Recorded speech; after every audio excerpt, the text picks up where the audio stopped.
Hello everyone, welcome to the channel. तो last videos में हमने 1 मार्कर क्वेश्चन एमपी बोर्ड का जो 2025 का क्लास 12 का सैम्पल पेपर है उसके हमने 1 मार्कर क्वेश्चन सॉल्व कर लिए थे सारे, है ना। इस वीडियो में हम लोग 2 मार्कर क्वेश्चंस को स्टार्ट कर रहे हैं। इस 2 मार्कर की सीरीज़ को भी मैं कुछ पार्ट्स में डिवाइड कर दूंगा क्योंकि बहुत सारे क्वेश्चंस हैं। टोटल 10 क्वेश्चंस हमको सॉल्व करने हैं और जो और में आते हैं हमारे क्वेश्चन उनको भी हम सॉल्व करेंगे। So there are total 20 questions. तो उसको हम छोटे छोटे वीडियोस में कवर करने की कोशिश करेंगे। Okay, so let us begin with the question number 6। इस क्वेश्चन को ध्यान से देखिए, क्या बोल रहा है क्वेश्चन में। Prove that the relation given by R is equal to x comma y such that y is equal to x plus 5 and x is less than 4 in the set of natural number is neither symmetric nor reflexive nor transitive. ठीक है, अब मैं पहले आपको बता देता हूँ, ये वाला जो पर्टिकुलर क्वेश्चन है ना, यानी कि जो क्वेश्चन पेपर है, जो सैम्पल पेपर बोर्ड ने रिलीज़ करा है, इसमें बहुत सारे करेक्शंस हैं, है ना। तो वो मैं आपको करवाता जाऊंगा साथ में। इस क्वेश्चन में भी एक करेक्शन है, पर वो करेक्शन जब हम क्वेश्चन को सॉल्व करेंगे तब हमें हमारे पकड़ में अपने आप ही आ जाएगा कि क्या करेक्शन है ना। तो हमें उससे घबराना नहीं है। कभी कभार ऐसे एरर्स हो जाते हैं, पर हम जो कॉन्सेप्ट सीखेंगे that will tell us directly कि भाई ये गड़बड़ है ना।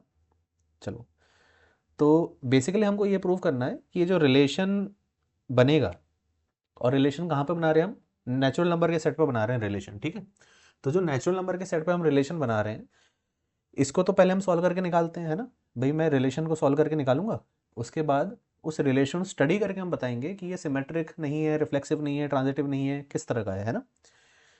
तो सबसे पहले तो रिलेशन जो है उसको हम लिख लेते हैं एक्स कॉमा वाई। इसमें ऐसे ऑर्डर पेयर आएंगे सच दैट जो y का वैल्यू है इट इज़ x प्लस 5 और जो x का वैल्यू है it should be less than 4। ठीक है, अभी आप ये देखो, ये जो रिलेशन है it is this relation is on set of natural numbers. Set of natural number मतलब क्या, 1 2 3 4, इन नेचुरल नंबर्स के ऊपर ही हमने ये रिलेशन बनाया है। यानी कि जो x और y का वैल्यू होगा वो इसी सेट को बिलोंग करना चाहिए, यानी कि x और y नेचुरल नंबर होंगे। अब आप देखो x का वैल्यू लेस देन 4 बोला है, तो लेस देन 4 कौन कौन से नेचुरल नंबर आएंगे। x का वैल्यू या तो 1 हो सकता है, 2 हो सकता है, या तो 3 हो सकता है। ओके, तो हम यहाँ पे लिखते हैं when x is equal to 1। अगर x इक्वल टू 1 है तो कंडीशन क्या दिया उन्होंने, यहाँ पे ये दिया है, ये कंडीशन फॉलो होना चाहिए। और जो x और y का वैल्यू इस कंडीशन को और इस कंडीशन को फॉलो करेगा वो ऑर्डर्ड पेयर इस रिलेशन के अंदर आएंगे, है ना। तो जो x का वैल्यू 1 होगा तो y का वैल्यू कितना आ जाएगा 6। जब x का वैल्यू 2 रखेंगे तो y का वैल्यू कितना आ जाएगा 7। और जब x का वैल्यू हम 3 रखेंगे तो y का वैल्यू कितना आ जाएगा हमारे पास 8, है ना। यानी कि जो ordered pair, therefore r can be written as therefore r can be written as, अभी जो रिलेशन था वो सेट बिल्डर फॉर्म में था, इसी को मैं रोस्टर फॉर्म में कैसे लिख सकता हूं। कौन कौन से ऑर्डर पेयर आएंगे, x का वैल्यू 1 y का वैल्यू 6, यानी कि 1,6। दूसरा ऑर्डर पेयर आएगा 2,7। तीसरा ऑर्डर पेयर आएगा 3,8। ये हमने रिलेशन बना लिया है। अब आप इसको देख के बता सकते हो, अगर इस रिलेशन को रिफ्लेक्सिव होना था, और ये रिलेशन किस पे बना रहे हैं हम, नेचुरल नंबर पे, तो जितने भी नेचुरल नंबर हैं वो सारे के सारे खुद से रिलेट होने चाहिए थे। यानी कि इस रिलेशन के अंदर 1,1 2,2 3,3 ऐसे पेयर आने चाहिए थे, जो कि नहीं है, यानी कि रिफ्लेक्सिव नहीं है। सिमिलरली क्योंकि इसमें 1,6 है पर 6,1 नहीं है, दैट मीन्स ये तो सिमेट्रिक की कंडीशन भी फॉलो नहीं कर रहा, यानी कि ये सिमेट्रिक भी नहीं है। पर यहाँ पे एक इंटरेस्टिंग पॉइंट आता है ट्रांजिटिव का। ठीक है, तो पहले जितना मैंने अभी आपको बताया उतना लिखता हूँ, फिर मैं ट्रांजिटिव पे एक डिस्कशन करूंगा। तो इसको हम लैंग्वेज में कैसे लिखेंगे, since 1,1 2,2 and so on are not belonging to R, इसको हम ऐसे लिख सकते हैं does not belong to R, therefore R is not reflexive. Since 1,6 belongs to R, but 6,1 does not belong to R, therefore R is not symmetric. देखो आपको अगर relation को गलत प्रूफ करना है तो उसको गलत, देखो सही प्रूफ करने के लिए चाहे कितने भी पेयर्स हों, अगर एक भी पेयर ऐसा है जो उसकी कंडीशन को वायलेट कर रहा है, वो सफिशिएंट है उसको बोलने के लिए कि भाई ये सिमेट्रिक नहीं है, है ना। तो हमें बाकी सारे मेंशन करने की ज़रूरत नहीं है कि 2,7 7,2 मत लिखो, कोई दिक्कत नहीं है। आपने अगर इतना बोल दिया कि 1,6 है पर 6,1 नहीं है, इतना सफिशिएंट है ये बताने के लिए कि भाई ये सिमेट्रिक नहीं होगा। पर अब हम बात करते हैं ट्रांजिटिव की। देखो ट्रांजिटिव के लिए आपको क्या लिखना है ना, इसका आंसर क्या होगा। अब आप करेक्शन समझो, जिसने कॉन्सेप्ट अच्छे से पढ़ा है ना उसको करेक्शन समझ में आ गया होगा कि ये जो रिलेशन है ये ट्रांजिटिव है, यानी कि यहाँ पे नॉर ट्रांजिटिव नहीं आना चाहिए, यहाँ पे एक्चुअली लिखा होना चाहिए बट ट्रांजिटिव। थोड़ा इंग्लिश का खेल है कि हमें ये प्रूव करना है कि ये रिलेशन सिमेट्रिक नहीं है, रिफ्लेक्सिव नहीं है, लेकिन ट्रांजिटिव है। एक्चुअल क्वेश्चन ये होना चाहिए। अब कई बच्चों के मन में डाउट आएगा, सर ये ट्रांजिटिव कैसे है, क्योंकि ट्रांजिटिव में तो हमने देखा था कि अगर a कॉमा बी है, b कॉमा सी है, तो a कॉमा सी होना चाहिए तब ट्रांजिटिव होता है। तो वहीं आपका सोल्यूशन है बच्चों। देखो ट्रांजिटिव के लिए हमने क्या सीखा था कि अगर a कॉमा बी रिलेशन में हो एंड b कॉमा सी भी रिलेशन में हो, तब हमको a कॉमा सी वाला पेयर ढूंढना है। Is that clear. यानी कि सबसे पहले तो ट्रांजिटिव होने के लिए मुझे ये दो लोग चाहिए। कौन से दो लोग, ये दो लोग। जब ये होंगे तब मुझे थर्ड वाले को सर्च करना है कि ये थर्ड वाला है कि नहीं है। अगर इन दोनों के होने के बावजूद थर्ड वाला नहीं हो, तभी मैं बोल सकता हूं कि ये ट्रांजिटिव नहीं है। इट इज समथिंग लाइक, आप उल्टा सोचो, मुझे इसको ट्रांजिटिव नहीं है ऐसा प्रूफ करने के लिए क्या जरूरी है। अगर मैं ये प्रूफ करना चाहता हूं कि ये जो रिलेशन है ये ट्रांजिटिव नहीं है, तो मुझे क्या मिनिमम कंडीशन है कि आप मुझे कोई ऐसे दो पेयर ढूंढ के दे दो जो इस तरह से रिलेटेड हो और फिर तीसरा वाला ना हो। आप समझे। अगर मैं ये तीन लोग इकट्ठे नहीं कर पा रहा हूं तो मुझे मानना पड़ेगा कि ये ट्रांजिटिव है। क्यों, क्योंकि I am not able to develop a contradiction, I am not able to develop any pair जिससे मैं ये सिद्ध कर सकूं कि भाई ये ट्रांजिटिव नहीं है। फिर से समझाता हूं, इस रिलेशन में 1,6 रखा है, पर क्या ऐसा कोई दूसरा पेयर है जो 6 से स्टार्ट हो रहा हो। आप देखो यहां पर, क्या कोई ऐसा पेयर है जो 6 से स्टार्ट हो रहा है, नहीं हो रहा है। यानी कि अगर कोई ऐसा पेयर है ही नहीं जो 6 से स्टार्ट हो रहा हो, यानी कि मुझे पहले दो लोग ही नहीं मिले। अगर मुझे ये दोनों ही नहीं मिल रहे हैं तो क्या मुझे तीसरे को ढूंढना है, नहीं ढूंढना। अगर इन दोनों के होने के बावजूद तीसरा नहीं होता, ये भाई हमको नहीं मिलता, तो हम कह देते कि नहीं नहीं ट्रांजिटिव नहीं है। पर जब ये दोनों ही नहीं मिल रहे हैं तो मुझे ट्रांजिटिविटी चेक करने का हक ही नहीं है। I can not check transitive nature. तो मुझे एक्सेप्ट करना पड़ेगा that it is transitive, because मैं उसको कॉन्ट्राडिक्ट नहीं कर पा रहा हूं।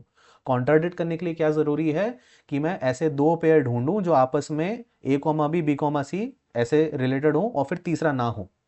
अगर मेरे को पहले ही ये दो पेयर नहीं मिलेंगे तो I have to accept that it is transitive. तो मुझे यहां पे क्या लिखना पड़ेगा बच्चों, इसमें मुझे अब लिखना पड़ेगा सॉल्यूशन में, but it is transitive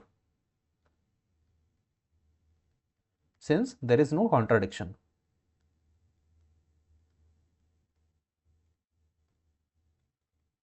Is that clear?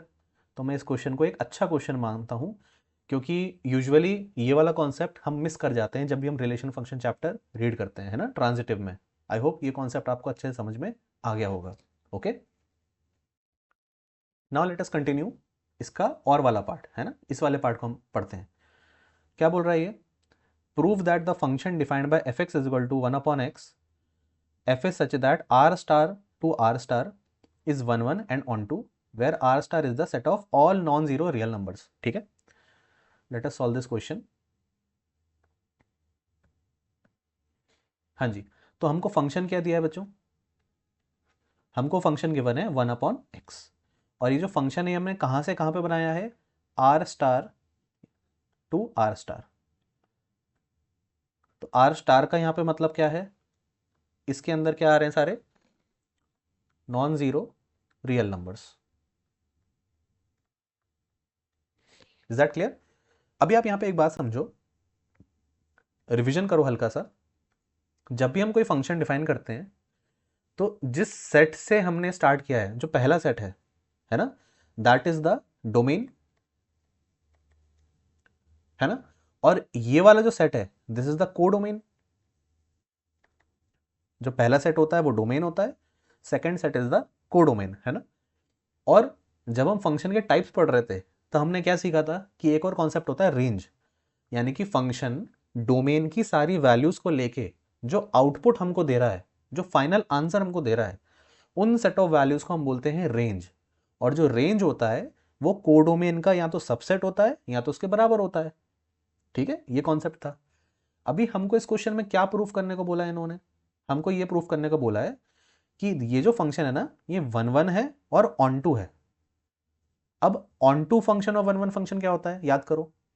1 1 function में हमने सीखा था कि फंक्शन जो हमारा हो, function is just like a machine.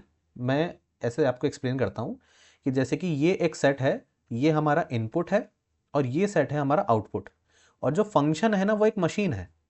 आप फंक्शन को एक इनपुट देते हो, फंक्शन उस पर कुछ ऑपरेशन करता है और आपको एक आउटपुट प्रोड्यूस करके दे रहा है। जैसे कि यहाँ पे फंक्शन का काम क्या है, यहाँ पे फंक्शन है 1/x।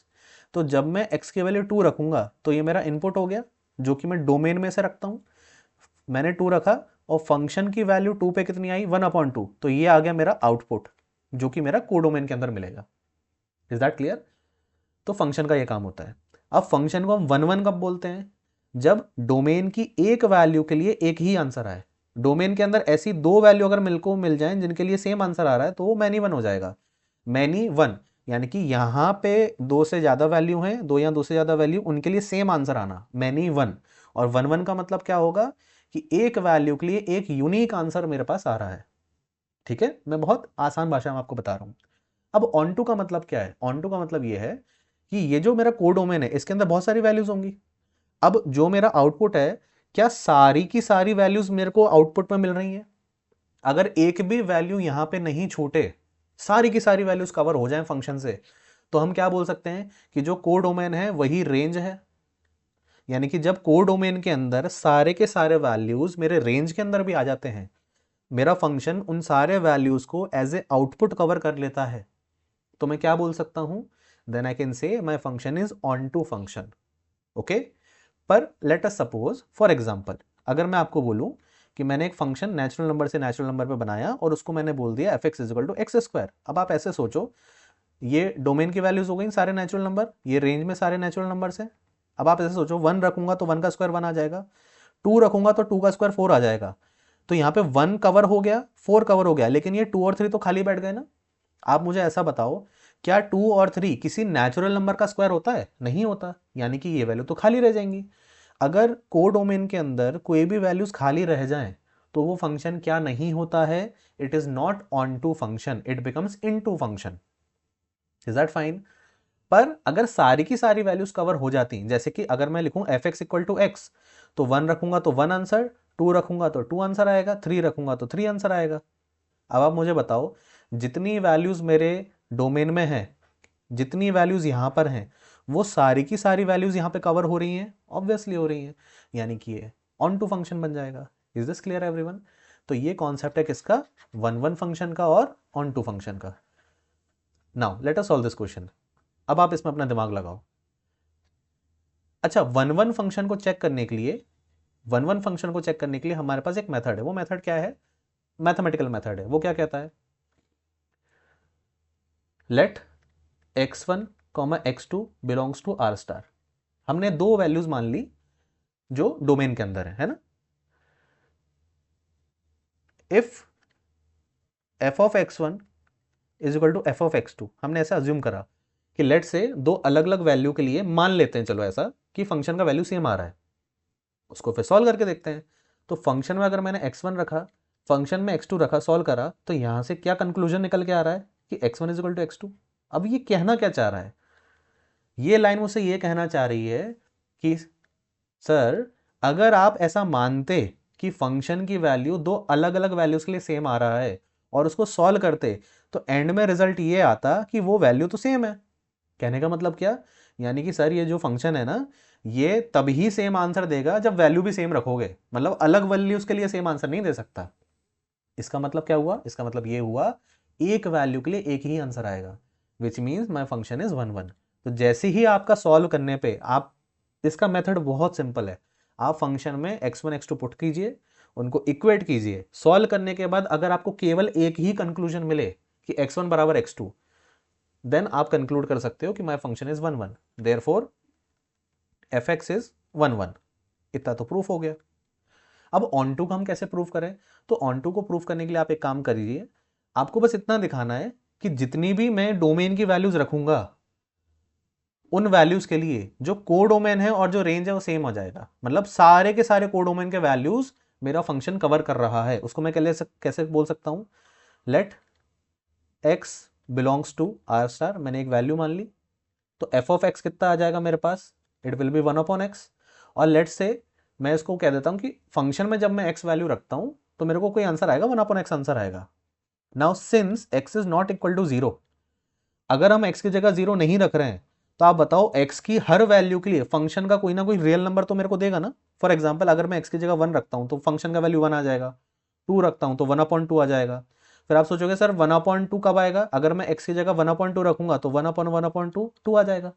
यानी कि जितनी भी x की पॉसिबल वैल्यूज हैं, क्योंकि x तो एक नॉन जीरो रियल नंबर है, हर x की वैल्यू के लिए फंक्शन का कोई ना कोई मेरे को नॉन जीरो रियल नंबर मिलेगा कि नहीं मिलेगा? हाँ या ना? बिल्कुल मिलेगा।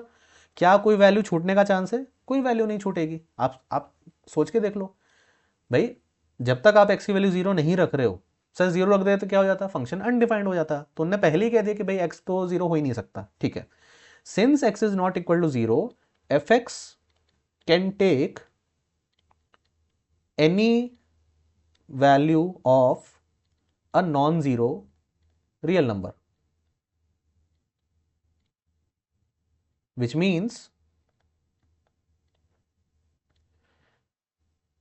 codomain of fx is equal to range of fx, hence fx is onto।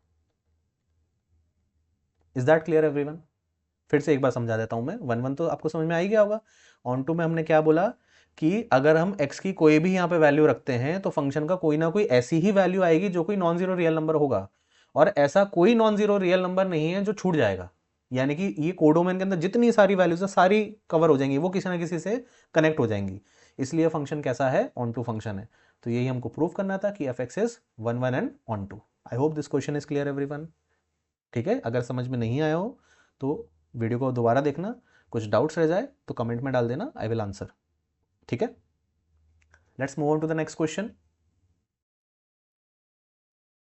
क्या बोल रहा है इस क्वेश्चन में? Write the function in the simplest form, है ना, हमको इस फंक्शन को सिंपलेस्ट फॉर्म में लिखना है।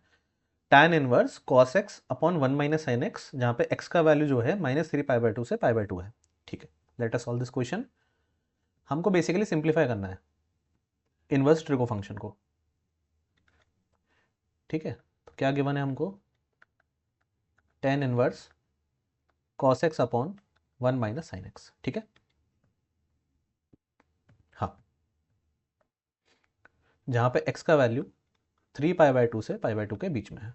अभी ये इन्फॉर्मेशन क्यों दिया जाता है ये भी मैं आपको थोड़ा सा बता दूंगा, हालांकि इतना डीप में जाना हमारे लिए ज़रूरी नहीं है, स्टिल थोड़ा एक आपको आइडिया ज़रूर दूंगा। Okay, late us solve. अब देखो, इनवर्स के जितने भी क्वेश्चन होते हैं ना, उसमें आपके बेसिकली ट्रिग्नोमेट्री के फॉर्मूलाज आपको याद होने चाहिए, है ना। तो ऐसे दिमाग लगाया करो कि अगर बाहर tan इनवर्स बैठा है तो मुझे कुछ भी करके इसको tan के अंदर कन्वर्ट करना है, क्योंकि अगर बाहर tan इनवर्स होगा और अंदर tan के फॉर्मेट में कुछ आ जाएगा तो मैं tan इनवर्स से tan को रिमूव करके सॉल्व कर सकता हूँ, है ना। तो किस तरह से हम कन्वर्ट करें?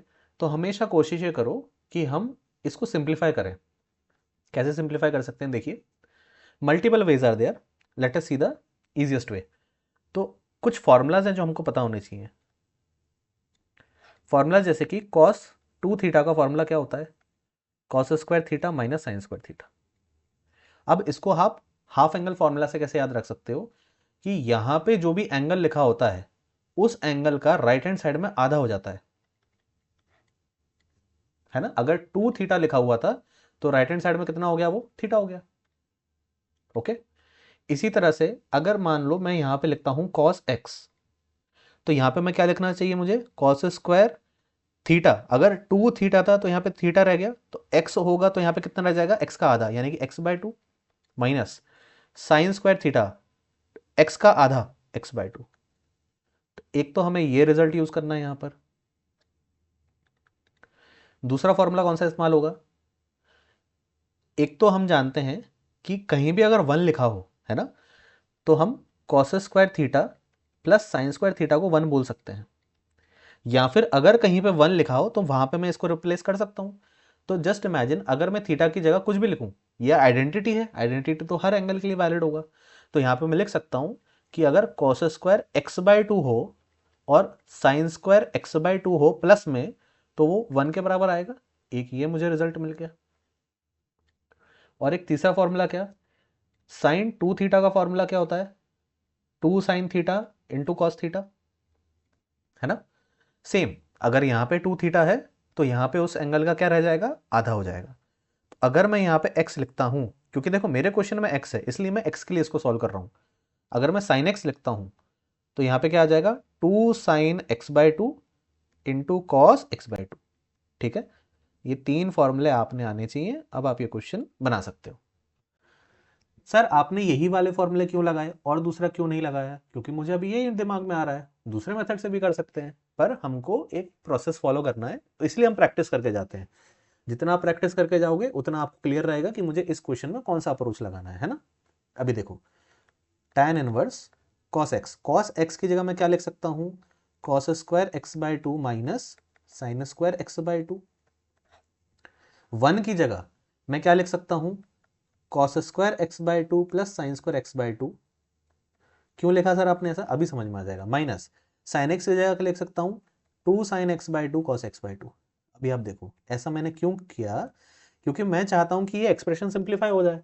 अगर ऊपर cos स्क्वायर x/2 नीचे साइन स्क्वायर x/2 कर दिया है मैंने, तो मैं नीचे वाले एंगल्स को भी x/2 के फॉर्म में लिखूंगा ताकि मैं कुछ सिंप्लीफाई कर सकूं, क्योंकि यहां तो मैं इसके आगे कुछ सिंप्लीफाई नहीं कर पा रहा था, है ना। अब यहां पे आप दिमाग लगाओ, क्या यहां पे आपको एक फॉर्मूले का फील आ रहा है? A square plus B square minus 2ab।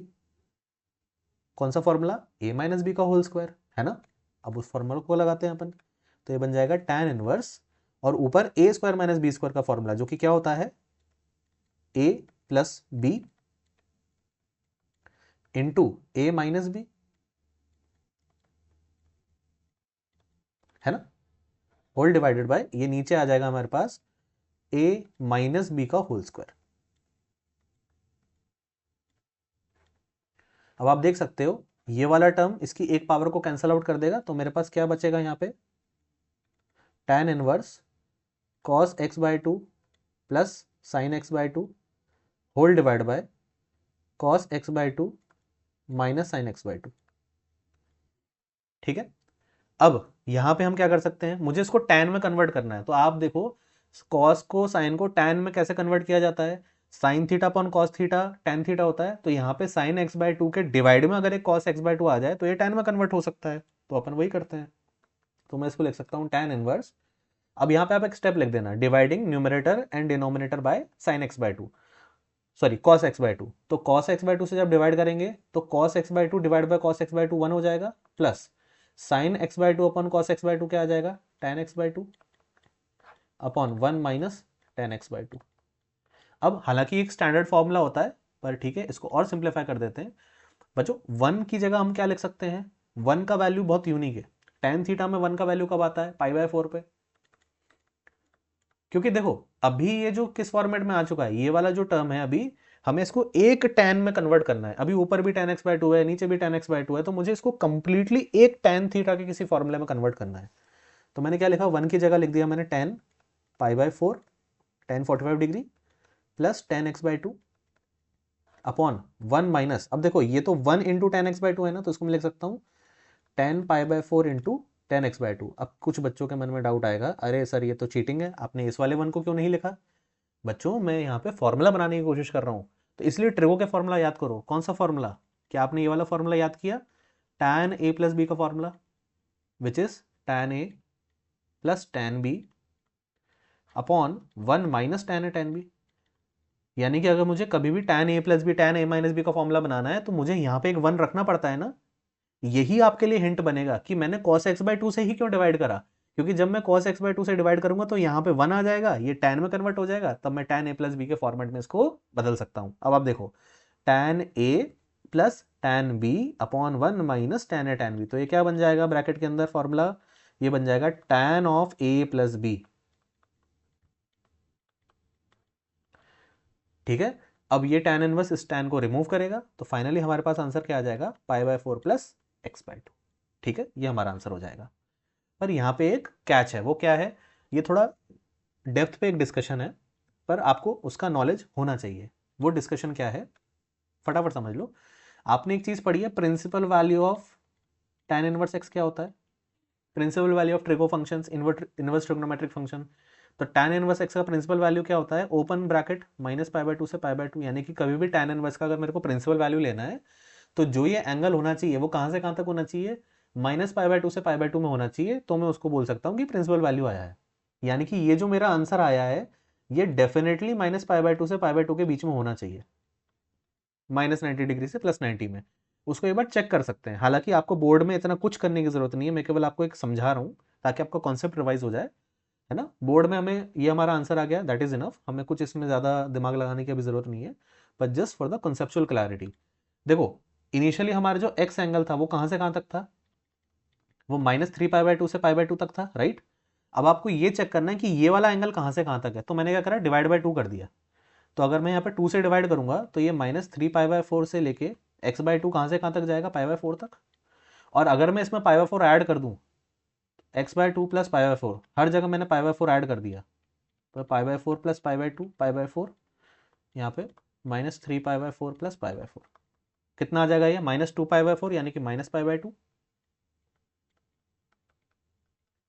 और ये कितना हो जाएगा 45 प्लस 45 90 यानी कि पाई बाय 2। इज दिस क्लियर, यानी कि मेरा ये जो एंगल है वो कहाँ से कहाँ तक आ रहा है, माइनस पाई बाय 2 से पाई बाय 2 के बीच में है, यानी कि मैं इसको बोल सकता हूँ कि ये प्रिंसिपल वैल्यू है ना, यानी कि ये जो मेरा आंसर आया है ये प्रिंसिपल वैल्यू भी है। ठीक है, ये एक एडिशनल पॉइंट है आपकी कॉन्सेप्चुअल क्लैरिटी के लिए, आई होप समझ में आया होगा। ओके एवरीवन, चलो इसका सेकंड पार्ट सॉल्व करते हैं। सेकंड पार्ट बहुत ईजी है इसका, है ना। क्या हमें करना है इसमें, इसमें हमको इस इनवर्स फंक्शन का वैल्यू निकालना है ना, सिंप्लीफाई करना है बेसिकली। तो इसको तो मैं यहीं सॉल्व करके आपको बता देता हूँ। बस यहाँ पे हमको कुछ फॉर्मूलेस की और ज़रूरत पड़ेगी, तो फॉर्मूला और हमको क्या पता होने चाहिए, 1 minus cos 2 theta, it is 2 cos square theta, sorry 1 plus cos 2 theta, and 1 minus cos 2 theta is 2 sine square theta. Again explanation वही है कि यहाँ पे अगर 2 थीटा लिखा है तो उसका हाफ एंगल यहाँ पे आ जाएगा, ठीक है। तो tan inverse root over 1 minus cos x upon 1 plus cos x.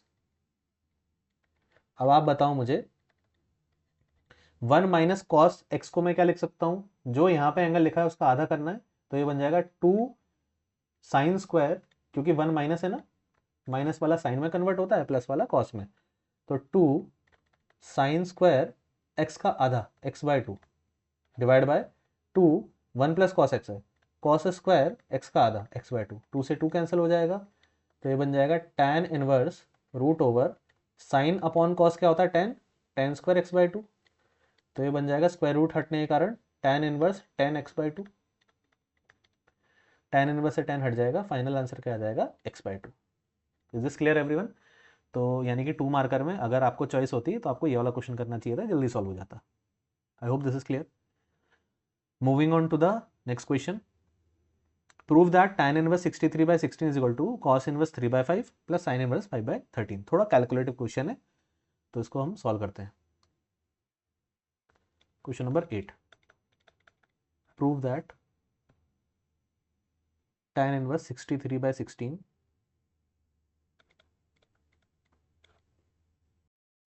tan inverse 63 by 16 is equal to cos inverse 3 by 5 plus sin inverse 5 by 13। ठीक है, तो इसका हम राइट हैंड साइड उठा लेते हैं। Right hand side, right hand side में क्या लिखा है, cos inverse 3 by 5 plus sin inverse 5 by 13। अब आप ये देखो कि इनवर्स में जो मैंने फॉर्मूलाज पढ़े हैं उसमें हमने अपने सिलेबस में ये वाला फॉर्मूला पढ़ा है। कौन सा formula, tan inverse x plus tan inverse y का, जो कि होता है tan inverse x plus y upon 1 minus x y, है ना।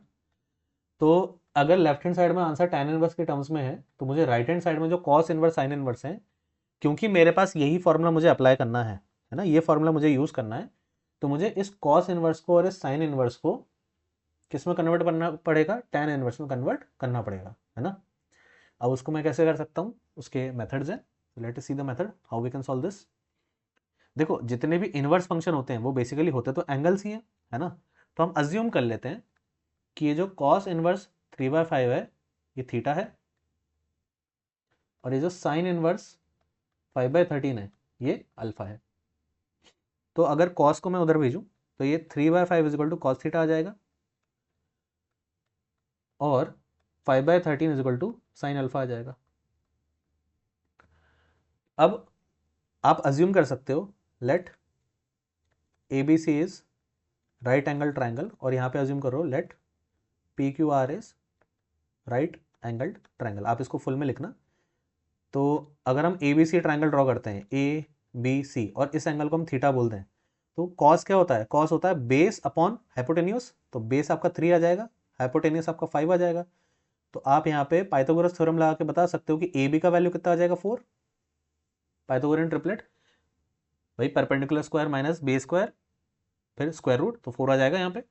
और यहाँ पे अगर मैं ट्राइंगल अज्यूम करूँ, इसको मैं पी क्यू आर बोल देता हूँ, तो ये एंगल 90 डिग्री, ये एंगल है अल्फा। साइन अल्फा क्या होता है, परपेंडिकुलर अपॉन हाइपोटेन्यूस, तो परपेंडिकुलर 5, हाइपोटेन्यूस 13।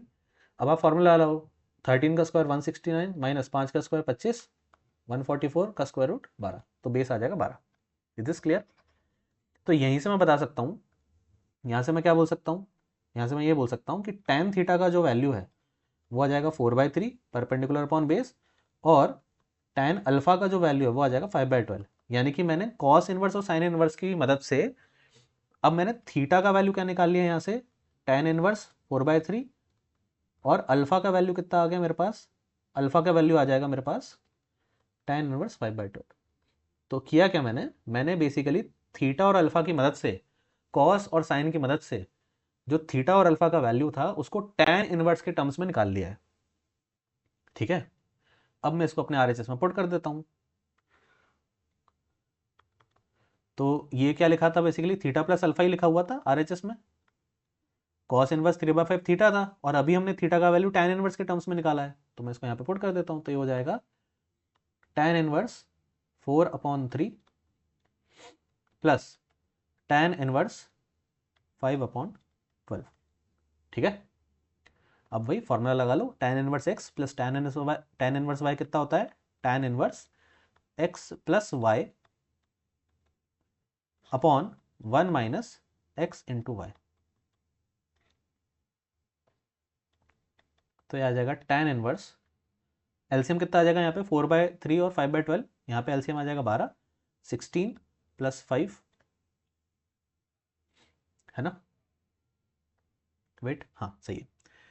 तो ये हो जाएगा आपका 16 प्लस 5 होल डिवाइड बाय, यहाँ पे एलसीएम आपका आ जाएगा, अच्छा यहाँ पे तो मैं सिंप्लीफाई भी कर सकता हूँ, पर ठीक है मैं इसको सिंप्लीफाई कर देता हूँ, है ना। तो ये कितना आ जाएगा 9, 9 माइनस 5/9। ठीक है, so this will come to be tan inverse 21/12 whole divide by 4/9। तो आ जाएगा tan इनवर्स 21/12 इंटू 9/4। तो 3 से कैंसल आउट कर लेते हैं, 3 4 ज़ार 3 3 ज़ार, तो ये आ जाएगा tan inverse 21 times 3 63, 4 into 4 16, which is equal to LHS, hence proved. I hope this question is clear, है ना। कैलकुलेटिव क्वेश्चन है, सिंपल क्वेश्चन है, लेकिन समझ में आ गया सभी को। Okay, let's move on to the next question.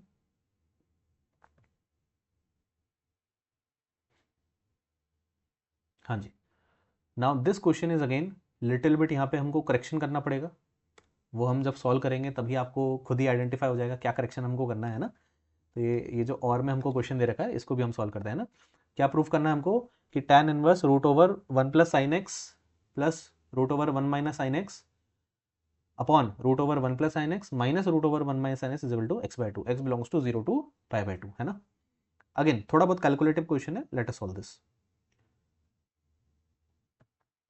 Okay, prove that 8th question,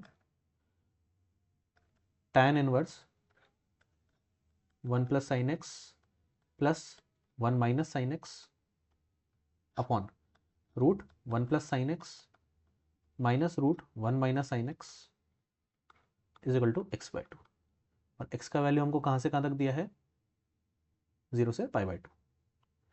okay,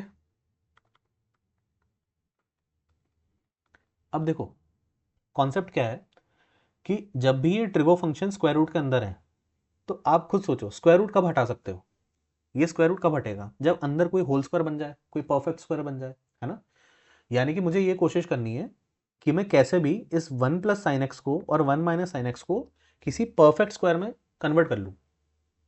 अब वो करने के लिए अगेन जो अभी हमने पिछले क्वेश्चन में सीखा था ना आइडेंटिटी, कि हम 1 की जगह क्या रख सकते हैं, cos square x by 2 sine square x by 2, और साइन एक्स की जगह क्या रख सकते हैं 2 sign x by 2 into cos x by 2, वही यूज करेंगे। ठीक है, बस यहाँ पे एक कॉन्सेप्ट है जो कि हमें बोर्ड में इतना मेंशन करने की जरूरत नहीं है, पर वो कॉन्सेप्ट बहुत इंपॉर्टेंट है और अच्छा कॉन्सेप्ट है, वो हमको पता होना चाहिए, है ना। यूजुअली हम लोग क्या करते हैं कि कभी भी रूट ओवर एक्स स्क्वायर दिखाई दे हम सिंपली उसको एक्स लिख देते हैं, जो कि गलत है, ऐसे नहीं करना चाहिए। रूट ओवर एक्स स्क्वायर जो होता है it is always equal to modulus of x. क्यों? क्योंकि मैथमेटिक्स में जो हम स्क्वायर रूट फंक्शन यूज करते हैं it always gives the positive root of the number. तो रूट ओवर एक्स स्क्वायर कितना आएगा, मॉड एक्स आएगा, है ना। ये एक आइडेंटिटी है जो हमको पता होनी चाहिए। This is a note which is very important, जो कि कैलकुलस में काफी यूज होता है। ठीक है, अब इसका यहाँ पे क्या यूज है, आप ऐसे सोचो, और मॉड एक्स के बारे में आपको थोड़ा बता देता हूँ। मॉड एक्स क्यों कर रहे हैं भाई, मॉडुलस लगाने का सिग्निफिकेंस ये है कि मैं चाहता हूँ पॉजिटिव आंसर आए। फॉर एग्जाम्पल अगर कोई मेरे से आर्ग्यू करता है कि सर रूट ओवर 16 कितना है, प्लस माइनस 4 है, तो वो गलत है, क्योंकि रूट ओवर 16 जो है वो 4 होना चाहिए मैथमेटिकली। हाँ, अगर आप ऐसे पूछो कि एक्स स्क्वायर इक्वल टू 16 लिखा है तो एक्स का वैल्यू क्या आएगा, then you are right, it is plus minus 4, क्योंकि ये क्वाड्रेटिक इक्वेशन है ना, इसके दो रूट्स आएंगे प्लस और माइनस 4। पर यहाँ पे हम रूट 16 का न्यूमेरिकल वैल्यू पूछ रहे हैं, तो रूट 16 का बाय डिफॉल्ट मीनिंग क्या होता है, positive root of the number. अब इसको कुछ बच्चे आर्ग्यू करेंगे, नहीं सर रूट 16 को तो आप 4 का स्क्वायर लिख सकते हो, तो ये हट जाएगा, तो ये 4 आ जाएगा, करेक्ट है। कुछ बच्चे बोलेंगे कि नहीं सर आप तो इसको ऐसे लिखो ना, -4 का स्क्वायर, तो ये तो -4 होना चाहिए, यही गड़बड़ हो जाती है। यही कॉन्सेप्ट हमको सीखना है कि ऐसे लिखना गलत है, इसलिए हमने क्या बोला, मॉडुलस लगाओ। उससे क्या होगा, जब तुम ऐसे लिखोगे तो आंसर लिखोगे मॉड 4, और 4 का मॉडुलस यानी कि 4 का एब्सोल्यूट वैल्यू कितना आएगा 4, और अगर यहां लिखते तो क्या लिखते हैं, मॉड ऑफ -4, जो कि पॉजिटिव होकर 4 हो जाता है। आप समझ रहे हो, ये कॉन्सेप्ट मैंने क्यों बताया अभी मैं आपको एक्सप्लेन करता हूँ थोड़ी देर में। लेट अस मूव हियर, है ना, इसको दिमाग में रखना कॉन्सेप्ट को। मेरा देखो, मैं चाहूँ तो इस क्वेश्चन को बिना ये सब बताए भी निकाल सकता हूँ, पर उससे ना फायदा नहीं है कुछ, क्योंकि आपका जीवन केवल बोर्ड एग्जाम निकालने तक सीमित नहीं है। आप कल को कोई कॉम्पिटेटिव एग्जाम लिखोगे, आपको थोड़ा बहुत आइडिया होना चाहिए इन चीज़ों का, है ना, ये बेसिक चीज़ें जो आपको पता होनी चाहिए। तो our aim is not just कि बस सॉल्यूशन दिखा दिया बस आगे बढ़ो, नहीं, हमको कॉन्सेप्ट सीखना है, और उसमें जो बारीकियां आ रही है ना, अगर हम थोड़ा थोड़ा ऐसे सीखते जाएंगे तो हमारा काफ़ी मैथ्स अच्छा हो जाएगा। ठीक है, नाउ सी दिस, अगर मैं इसको लिखूं 1 प्लस साइन एक्स को मैं कन्वर्ट करता हूं तो मैं क्या लिखता हूं, रूट ओवर 1 की जगह लिखूंगा मैं cos square x by 2 plus sine square x by 2, है ना, प्लस साइन एक्स की जगह क्या लिखूंगा, 2 sign x by 2 cos x by 2। ये मैं आपको अभी सॉल्व करके बता रहा हूँ, कॉन्सेप्ट में तो हम इसको एक बार में यूज कर सकते हैं। तो ये क्या बन जाएगा, root over cos x by 2 plus sine x by 2 का होल स्क्वायर। अब देखो इसका आंसर टेक्निकली क्या आना चाहिए, modulus of cos x by 2 plus sine x by 2, technically यही आना चाहिए। अब आप दिमाग लगाओ, एक्स जो एंगल है वो 0 से 90 के बीच में है, यानी कि पॉजिटिव एंगल है। कॉस का वैल्यू 0 से 90 में पॉजिटिव आंसर ही देगा, साइन का वैल्यू पॉजिटिव ही देगा, यानी कि आई एम श्योर कि ये जो मॉड के अंदर की वैल्यू है ये पॉजिटिव है। तो मैं मॉडुलस को हटा के भी लिख सकता हूँ, तो मैं इसको सिंपली लिख सकता हूँ cos x by 2 plus sine x by 2। ये वाली बात समझ में आई। यानी कि जब हम मॉड को सॉल्व करते हैं, मॉड को सॉल्व कैसे किया जाता है, अगर मॉड एक्स लिखा, अगर अंदर का वैल्यू 0 या 0 से बड़ा है तो एज इट इज बाहर आ जाता है, क्योंकि वो पॉजिटिव है तो मॉड वैसे ही हट जाएगा, कोई जरूरत नहीं है उसको पॉजिटिव बनाने की। पर अगर अंदर का वैल्यू नेगेटिव होता है तो नेगेटिव वैल्यू को पॉजिटिव कैसे बनाया जाता है, उसके आगे एक एडिशनल माइनस लगा के। वापस वापस समझो इधर, ये मॉडुलस ऑफ -4 + 4 क्यों आया, क्योंकि मॉड के अंदर माइनस बैठा था, तो इस माइनस को प्लस करने के लिए मॉड ने क्या करा कि भाई साहब आप ऑलरेडी माइनस हो, मैं एक काम करता हूं, आपको प्लस बनाने के लिए एक माइनस तो आपके पास है, एक माइनस मैं खुद दे देता हूं, तो ये माइनस और माइनस क्या बन जाएगा, +4 बन जाएगा। इस तरह से मॉड काम करता है। तो जब कभी भी किसी वैल्यू के आगे मॉडुलस लगा हो, उसको आंख बंद करके नहीं हटा सकते, समझना होगा। अगर मॉडुलस के अंदर वाला वैल्यू पॉजिटिव है, नॉन नेगेटिव है, तो एज इट इज बाहर आ जाएगा। अगर अंदर वाला वैल्यू नेगेटिव है तो उसके आगे एक एडिशनल माइनस लगता है। ठीक है सर। अब इधर देखो, अगर मैं √1 - sin x की बात करूं, यहां पे तो मैं श्योर था कि ये वैल्यू पॉजिटिव है, तो एज इट इज बाहर आ गया। इसको जब मैं सेम लाइन पे सॉल्व करूंगा तो ये रूट ओवर क्या बन जाएगा, देखो बीच में माइनस है, तो ये क्या बन जाएगा, माइनस का होल स्क्वायर बन जाएगा। सेम आप सॉल्व करोगे तो ऐसे माइनस का होल स्क्वायर बनेगा, तो क्या बाहर आएगा, modulus of cos x/2 - sin x/2। अब यहाँ पे पंगा हो जाएगा, कैसे, यहाँ पे दो चीजों में माइनस हो रहा है बेटा। अब आप ये सोचो बेटा कि अगर ये मैं माइनस कर रहा हूं, cos x/2 में से sin x/2 माइनस कर रहा हूं, अब डिपेंड करता है, अगर ये बड़ा हुआ तो बड़े में से अगर छोटा माइनस करूंगा तो अंदर का वैल्यू पॉजिटिव है, तो एज इट इज बाहर निकाल सकता हूं। लेकिन मान लो अगर ये छोटा हुआ, छोटे में से मैं बड़ा वैल्यू माइनस करूं तो अंदर वाला वैल्यू तो नेगेटिव हो जाएगा ना, तो जब मैं इसको बाहर लिखूंगा तो मेरे को एक एडिशनल माइनस लगाना पड़ेगा। यानी कि यहां से दो आंसर बन सकते हैं। दो आंसर कैसे बन सकते हैं कि अगर cos x/2 बड़ा हुआ sin x/2 से, तो एज इट इज बाहर आ जाएगा, कोई दिक्कत नहीं है, क्योंकि मैं श्योर हूं कि बड़े वैल्यू में से छोटा घटाएंगे तो पॉजिटिव आंसर आएगा। लेकिन मान लो अगर cos x/2 छोटा हुआ sin x/2 से, यानी कि ये वैल्यू छोटे में से बड़े को माइनस करूंगा तो ये वैल्यू तो नेगेटिव हो जाएगा। नेगेटिव हो जाएगा तो मॉड क्या करेगा, भाई साहब आप नेगेटिव हो, रुको रुको मैं आपको एक एडिशनल माइनस देता हूं, तो वो एक एडिशनल माइनस लगा के इसको बाहर निकालेगा, तो ये बन जाएगा माइनस का cos x/2 - sin x/2। ये कॉन्सेप्ट है यहां पर। आज तक तो हम ऐसे ही निकाल रहे थे सर, ये कॉन्सेप्ट है, एग्जैक्टली यही कॉन्सेप्ट है। तो सर हम डायरेक्टली इसको कैसे निकाल लेते थे, हमने इतना डीप में कभी क्यों नहीं लिखा, उसका रीजन है, अभी समझाता हूं। क्योंकि जो क्वेश्चन बनाने वाला है वो बड़ी चालाकी से आपको कंडीशन देता है। आपको आज समझ में आएगा कि ये कंडीशन क्यों जरूरी है। समझो क्यों जरूरी है कंडीशन। अभी मैंने आपको समझाया कि अगर ये कंडीशन हुई तो ये आंसर आएगा, ये कंडीशन हुई तो ये आंसर आएगा। हमें कैसे पता पड़ेगा सर कि क्या कंडीशन लगानी है, उसी लिए वो आपको एंगल देता है। कैसे समझते हैं, उसने आपको समझा दिया कि x का वैल्यू 0 से π/2 के बीच में है। ठीक है सर, यहां पे x/2 लिखा हुआ है, अगर मैं इसमें 2 से भाग दे दूं तो x/2 का वैल्यू 0 से π/2 का आधा π/4 के बीच में होना चाहिए। बिल्कुल सर, यानी कि जो x/2 एंगल है ये 0 से 45 डिग्री के बीच का कोई एंगल होगा, पक्की बात। थोड़ा याद करो, अपने ट्रिग्नोमेट्री के कॉन्सेप्ट याद करो। हमने 11th क्लास में शायद देखा था, नहीं देखा था तो कोई बात नहीं कि साइन एक्स का ग्राफ कुछ ऐसा दिखाई देता है। ठीक है, ये π/2 है, ये π/4 है, ये 0 है, ये साइन एक्स है। और हमने उसी 11th क्लास में शायद देखा था कि cos x का ग्राफ कुछ ऐसा दिखाई देता है ना, ये cos x है। और जिस वैल्यू पे ये दोनों इक्वल होते हैं, बताओ वो कौन सी वैल्यू जिस पे cos और sin इक्वल हो जाते थे, π/4। cos π/4 भी 1/√2 होता था, sin π/4 भी 1/√2 होता था। अब दिमाग लगाओ बेटा, मेरा जो एंगल है, ये जो एंगल है ये कहां से कहां तक है, 0 से π/4। अब आप बस ऐसे सोचो, 0 से π/4 के बीच में यहां इतनी जगह पे कौन बड़ा है, जो ऊपर होगा वो बड़ा होगा, जिसका ग्राफ ऊपर है यानी कि वो बड़ी वैल्यू है।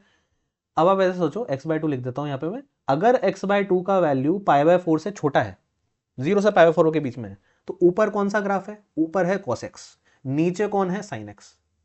यानी कि when x is less than π/4, जब x 0 से π/4 के बीच में है, इतनी जगह में है, तो ऊपर ग्राफ किसका है, cos x/2 का, नीचे ग्राफ किसका है, sin x/2 का। यानी कि बड़ा कौन है, जो ऊपर है वो बड़ा है। Here cos x/2 is greater than sin x/2। अब आपको समझ में आया ये कंडीशन की क्या इंपॉर्टेंस है।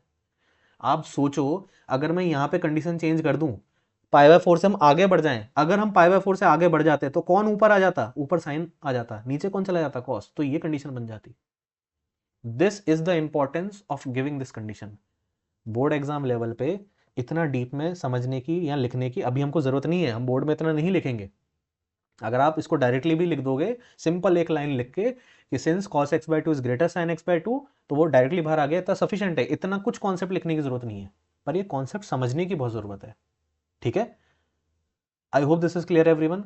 लास्ट टाइम मैं रिपीट कर रहा हूं, क्योंकि हमारा x 0 से पाई बाय 2 में था, 2 से डिवाइड करा, x बाय 2 0 से पाई बाय 4 में आया। जब मेरा एंगल 0 से पाई बाय 4 में होता है तो ग्राफ के हिसाब से cos का वैल्यू साइन की वैल्यू से ज्यादा होता है। क्योंकि cos का वैल्यू साइन की वैल्यू से ज्यादा है, ये वैल्यू इससे ज्यादा है, तो बड़े में से जब छोटे को माइनस करेंगे तो पॉजिटिव आंसर आएगा। पॉजिटिव आंसर मतलब मॉड्यूलस उसको एज इट इज बाहर भेज देगा।